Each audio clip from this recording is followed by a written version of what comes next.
영채의 목소리가 먼저 판을 덮습니다. 무슨 수를 써서라도 건양그룹 안주인이 될 거야. 이 말이 무서운 건 욕심의 크기 때문이 아니에요.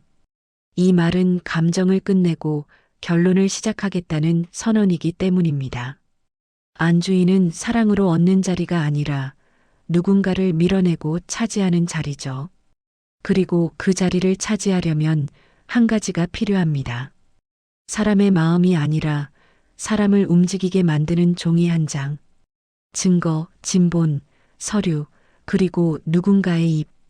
89의 예고는 그걸 정확히 보여줍니다. 차정원이 움직입니다. 아버지 박철호의 무죄를 밝힐 증인의 실마리를 줬다가 뜻밖의 물건 앞에서 멈춰 서죠. 박철호가 사준 인형. 누군가에겐 그냥 낡은 선물이지만 차정원에겐 시간이 묻어있는 함정이고 동시에 문입니다. 인형 속에서 단서가 튀어나온 순간부터 이야기는 가능성이 아니라 확인으로 넘어갑니다. 확인으로 넘어가면 누군가는 반드시 반응해요. 그리고 그 반응은 늘 가장 강한 쪽에서 먼저 옵니다. 진태석이 차정원을 몰아붙입니다. 감히 내 뜻을 거역해. 이 말은 화가 나서 내뱉는 말처럼 보이지만 사실은 겁이 섞인 말이에요. 권력자는 비난을 두려워하지 않아요. 권력자가 두려워하는 건 자기 손에 잡혀 있던 결론이 남의 손으로 넘어가는 순간입니다. 차정원이 재심을 청구하는 건 단지 법정에 가겠다는 말이 아니거든요.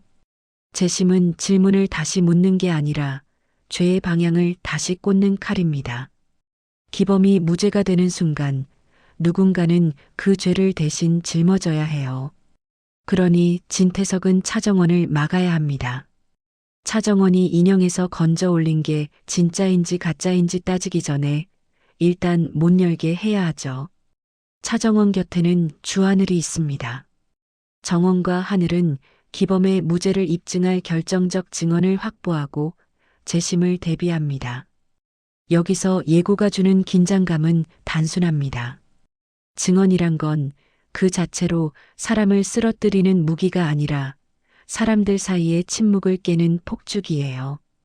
침묵이 깨지는 순간 누군가는 말하고 싶어 하고 누군가는 말 못하게 막으려 하고 누군가는 말을 틀에 가둬버리려 합니다. 그래서 89회는 싸움의 종류가 달라져요. 누가 더 강하냐가 아니라 누가 더 먼저 그날의 사실을 입 밖으로 꺼내느냐의 싸움. 그리고 그 말이 터지는 순간 그 말이 향하는 사람의 얼굴이 바뀝니다. 그런데 89회 예고에서 가장 잔인한 전쟁은 재심이 아니라 친자입니다. 진세훈이 흔들립니다. 누군가가 잘라 말하죠. 진세훈, 아무짝에도 쓸모없는 놈이야. 이건 욕이 아니라 퇴출 통보예요. 너는 후계자 판에서 내려오라는 말. 그 말이 공기처럼 퍼지는 순간 집안의 모든 계산이 새로 시작됩니다. 누가 세훈을 지킬지, 누가 세훈을 버릴지, 누가 세훈을 이용할지. 그리고 그 계산의 중심에 영채가 있어요. 영채가 못 박습니다. 세훈 씨가 후계자여야만 해. 이 말이 애정처럼 들리는 건 표면이에요. 영채에게 세훈의 후계자는 사랑의 결실이 아니라 자신의 신분증입니다. 세훈이 후계자여야 영채는 안주인이 될 수 있어요. 그래서 영채의 목표는 남편이 아니라 자리입니다. 그 자리 앞에서 사람은 조건이 되고 조건이 깨지면 사람은 장애물이 돼요.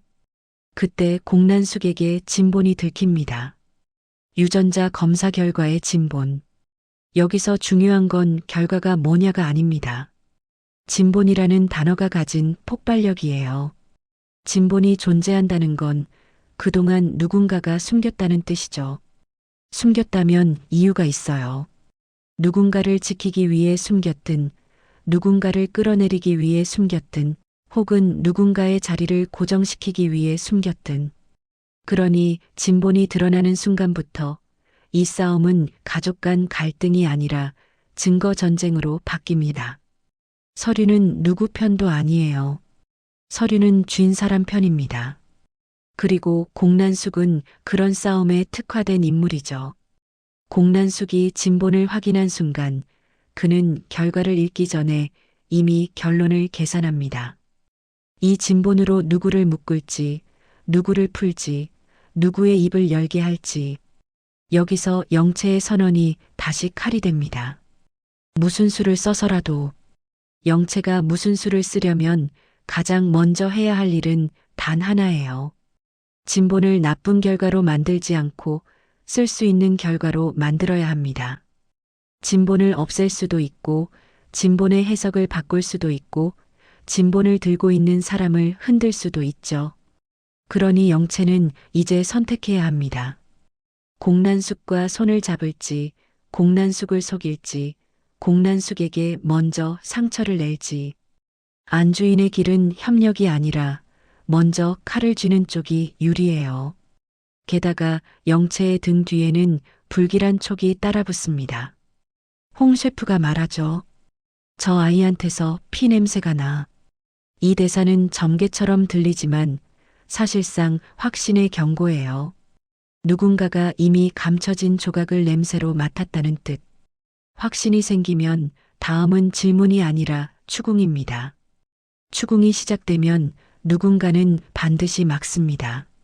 막는 방식은 두 가지죠. 증거를 없애거나 입을 없애거나. 그 무렵 윤지숙이 돌아옵니다.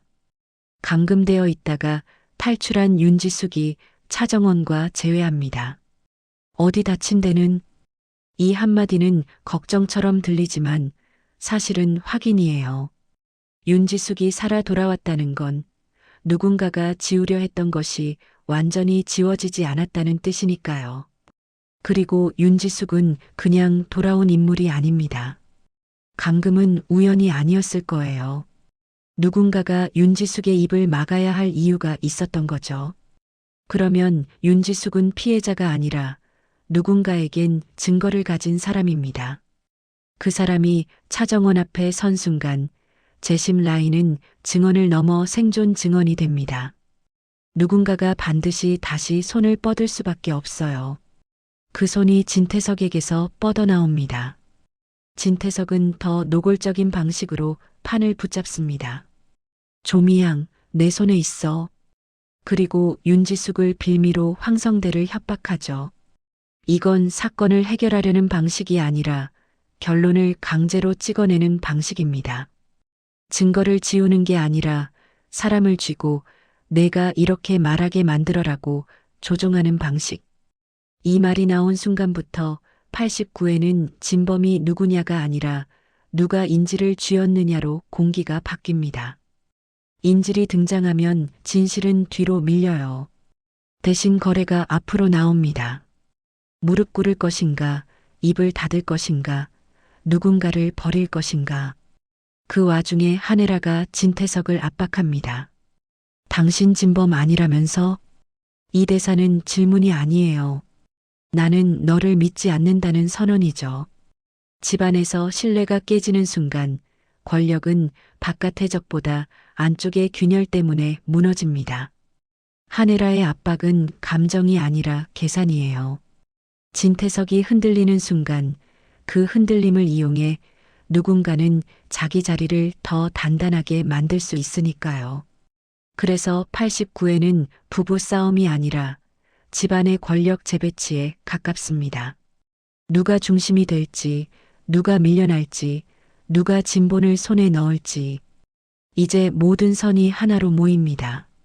차정원은 인형에서 찾은 단서로 재심을 밀어붙이고 주하늘은 확보한 결정적 증언으로 기범을 살리려 하고 윤지숙은 살아 돌아와 누군가의 목숨줄을 쥐고 있고 공난숙은 유전자 진본을 통해 집안을 흔들 수 있는 위치에 서고 진태석은 조미양과 황성대를 인질로 결론을 찍어내려 하고 한혜라는 진태석의 목을 조이듯 신뢰를 깨뜨리고 그리고 영채는 그 모든 혼란 위에서 말합니다. 무슨 수를 써서라도 안주인이 될 거야. 영채에게 89회는 진실의 회차가 아닙니다. 자리 확정의 회차예요. 그러니 영채가 선택할 수 있는 길은 생각보다 적습니다. 진본이 세운을 살리면 영채는 세운을 붙잡을 겁니다. 진본이 세운을 죽이면 영채는 진본을 죽이려 할 겁니다. 진본을 죽일 수 없다면 진본을 쥔 사람을 흔들어야 하죠. 그 사람이 공난숙이라면 영채는 공난숙과 손을 잡는 척하면서도 결코 믿지 않을 겁니다. 공난숙은 언제든 더 큰 이익 쪽으로 돌아설 수 있는 사람이니까요. 그래서 영채의 무순수는 결국 관계의 파괴로 이어질 가능성이 큽니다. 누군가를 내 편으로 묶기 위해 다른 누군가를 완전히 적으로 만들겠죠. 그리고 89의 예고가 남기는 마지막 공포는 이것입니다. 가장 먼저 터질 건 무엇인가? 차정원이 쥔 단서가 재심의 문을 열며 진태석을 몰아붙일까? 공난숙이 확인한 진본이 세운을 무너뜨리며 영채의 선언을 공중분해시킬까? 윤지숙이 입을 여는 순간 조미양과 황성대를 쥔 진태석의 협박이 되레 진태석을 찌를까? 아니면 영채가 무순수의 척칼을 먼저 휘두르며 모든 흐름을 비틀어 버릴까? 결국 89회는 진실이 이기는 회차가 아니라 진실을 누가 먼저 사용하느냐로 승부가 갈리는 회차가 될 겁니다. 차정원이 문을 열려는 순간 누군가는 그 문을 잠그려 들고 주하늘이 증언을 내놓으려는 순간 누군가는 입을 막으려 들고 공난숙이 진본을 확인한 순간 누군가는 그 진본을 자기 편으로 만들려 들고 영채가 안주인을 선언한 순간 누군가는 영채를 안주인으로 만들기 위해서가 아니라 영채를 이용해 자기 결론을 찍어내려 들 겁니다. 마지막으로 영채의 말이 다시 들립니다. 무슨 수를 써서라도. 이 문장이 의미하는 건 하나예요. 89회는 누가 더 착하냐의 싸움이 아니라 누가 더 먼저 선을 넘느냐의 싸움이라는 것. 그리고 그 선을 넘는 첫사람이 과연 영채일까요? 진태석일까요? 공난숙일까요? 아니면 차정원이 열어버린 재심의 문이 누군가가 숨겨온 모든 결론을 한 번에 무너뜨릴까요?